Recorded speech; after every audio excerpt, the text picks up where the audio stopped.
السلام عليكم ورحمة الله تعالى وبركاته. مرحبا بكم معايا في هذا الفيديو جديد.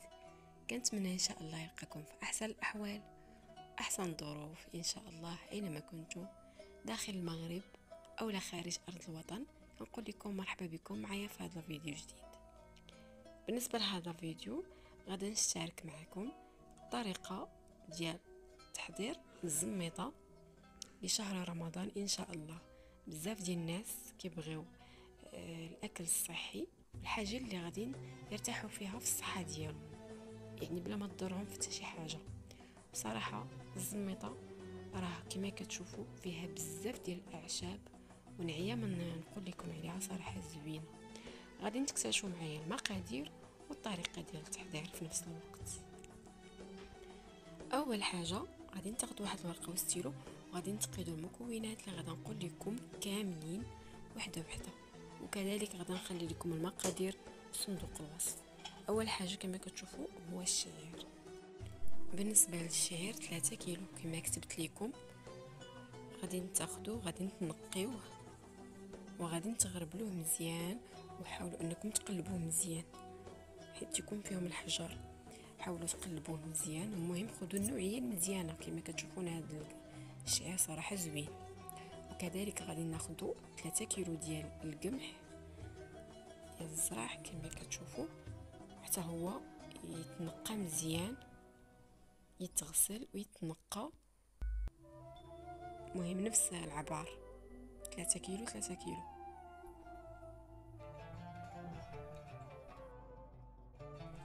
وبالنسبه للزبان غادي نديرو غير كيلو، حتى هو غادي يتنقى مزيان، ومن بعد غادي نديرو يتحمر. اما بالنسبه للكمون الصوفي تقريبا 400 غرام، حتى هو غادي يتنقى وغيتغسل وغيتنقى ويتشمش. كذلك هو والنافع البلدي 500 غرام النافع البلدي، ولا حتى 600 غرام على حسب. حتى هو بنفس الطريقه غادي تغسلوهم وتشمشوهم، وعاد تنقيوهم، من بعد عاد نحمروهم. وكذلك بالنسبه للإيلان تقريبا غادي ندير 500 غرام، حتى هو غادي يتنقى.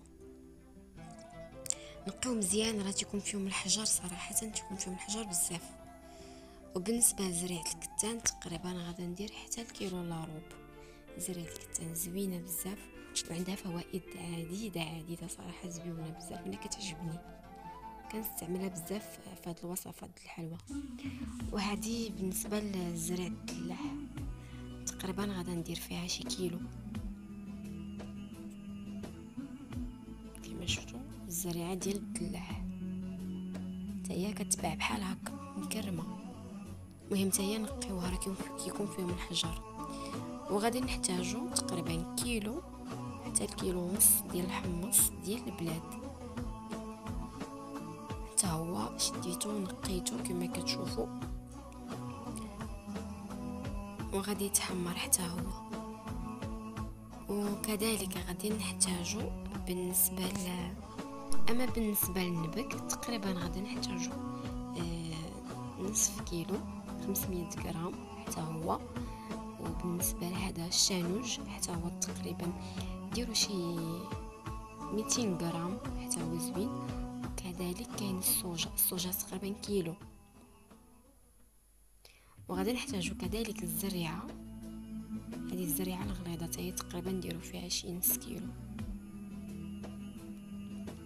وكذلك الشوفان، انا من عشاق ديال الشوفان، كيعجبني بزاف صراحه، زوين وصحي. بالنسبه للشوفان تقريبا تقدروا ديروا حتى 2 كيلو، ما كاينش مشكل صراحه، كله صحي.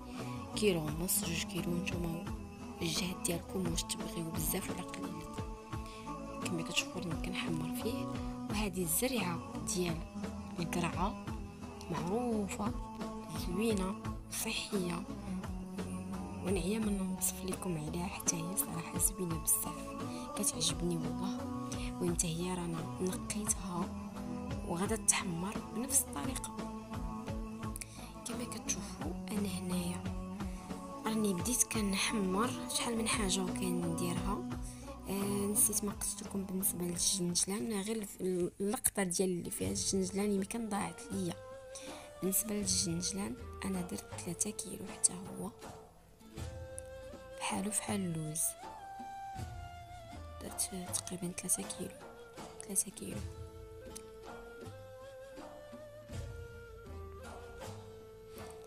المهم كما كتشوفوا بالنسبه للوز هو كما قلت لكم 3 كيلو،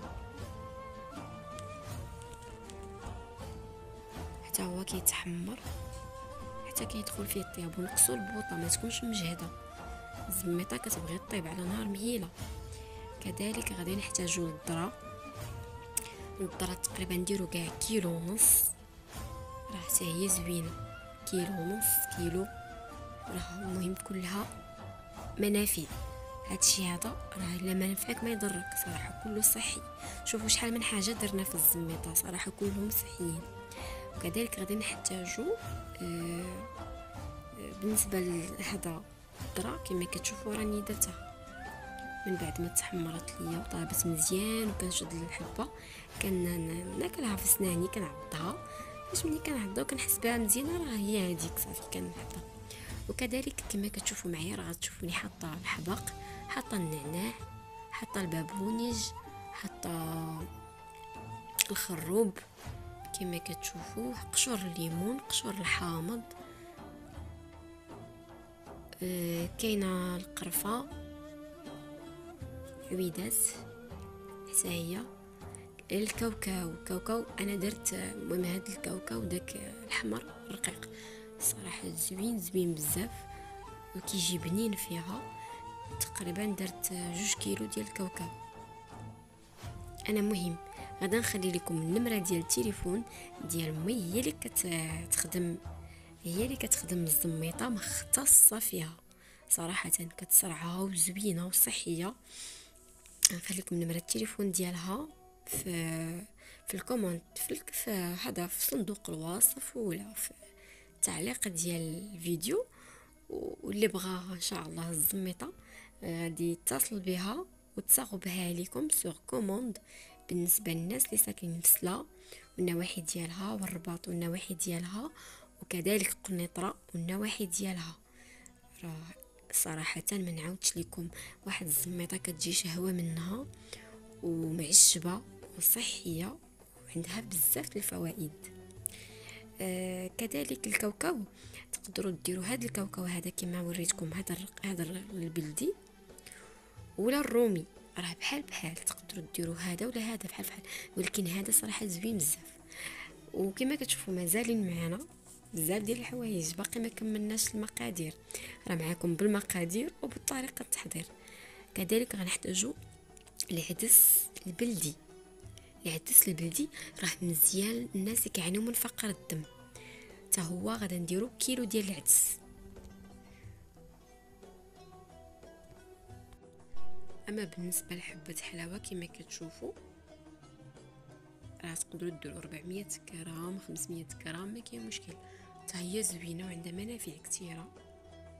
انا كتشوفوا راني كنحمر فيها، نقصوا على العافيه ما تكونش مجهده، نقصوا على العافيه وخليو الاعشاب ديالكم يتحمروا على خاطرهم. كما كتشوفوا امي هي تبارك الله عليها ما شاء الله الله يطول عمرها مصاغبه هادشي على حقه وطريقه. صراحه انا غير سمعت امي غدير الزميطه قلت نجي نصور امي ان شاء الله ونصورها نوريكم كيفاش كتصاغب الزميطه. والله العظيم انا كل سنه كل رمضان كنتسناو الزميطه ديال امي ناكلوها بالصحه والسلامه يا ربي. صراحه زوينه كنفضلها على بزاف ديال الحوايج، احسن ليا من السفوف كيضرني بزاف، سيرتو الناس اللي كيعانيو من الجهاز الهضمي ولا المصران. راه هاد الزميطه ما كتضر حتى شي حاجه الحمد لله، كلها دواء كلها منافع. كما كتشوفوا التحمار ديالهم على نار مهيله. الجنجلان كذلك يتغسل ويتنقى مزيان ويتحمر على خاطر. كاوكاو ها نتوما كما كتشوفوا حتى هو هذا بالنسبه للعدس الحمر، العدس ديال تركيا، حتى هو قسما بالله عنده واحد الفوائد كثيره وبزاف الناس ما كيعرفوش القيمه ديالو، ما كيطبخوش، راه كيجي واعر في الزميطه وتا هو عنده الفوائد ديالو. كما كتشوفوا هنا من بعد ما تحمرات كل حاجه وخدات اللون ديالها، ها القرفه كما كتشوفوا القرفه تقريبا نديروا كاع شي، بالنسبه للعبار اللي عطيتكم ديروا نتوما شي 5 دراهم د القرفه. كذلك اللويزه حتى هي كما كتشوفوا ديروا واحد 3 ديال الدراهم. المهم في اللحظه اللي نتوما كتحمروا هاد الشيء هذا كيطيب، راه هاد الباب هذا نعناع البلدي، النعناع الفليوي، هذا البابونج، الحباق، كلهم حاولوا تخشيوهم، النيمون حاولوا تخشيوهم في الوسط باش ديك السخونيه كترجع عليهم وبحال كيطلقوا النسمه ديالهم. وكذلك ملي كيمشيو للطاحونه فاش كيطحنوا، راه ما نعاودش لكم على واحد الريحه قسما بالله يا سلام، واحد الريحه واعره شهوه منها وزبينه ومزيان. الناس اللي كيعانيو من داء السكري، من المعده، من القولون العصبي، من النسران، اي مرض، طونسيو، كوليسترول، اي مرض صراحه راه زوينه لكم الزميطه وصحيه 100%، للدراري الصغار اللي ما كياكلوش ولا للناس الكبار راه زوينه. المهم هذا هو الشكل النهائي ديالها من بعد ما طحناها كما كتشوفوا وريتها لكم. هذا هو الشكل ديالها كيفاش كتصاوب وكتجمع باش تقادوها.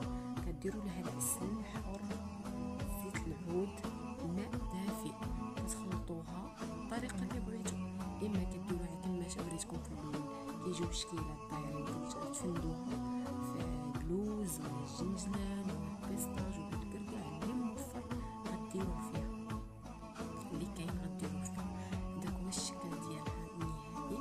وانا وريتها لكم غير من بعد ما جبتها من الطاحونه وذوقتها باللوز، هي هكا كتكون ملي كتجي من الطاحونه هكاك الشكل ديالها. وعاد نتوما ديك الساعات كتزيدوا فيها كما قلت لكم الماء دافئ والزيت العود والعسل الحر.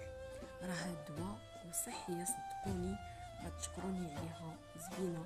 غنخلي لكم نمره التليفون ديال الوالده ديالي وتواصلوا معها ان شاء الله. اي واحد بغاها ان شاء الله غنكون تحت الطلبات ديالكم، ومرحبا بكم معايا في الفيديو الجاي ان شاء الله. خليتكم على خير، رمضان مبارك.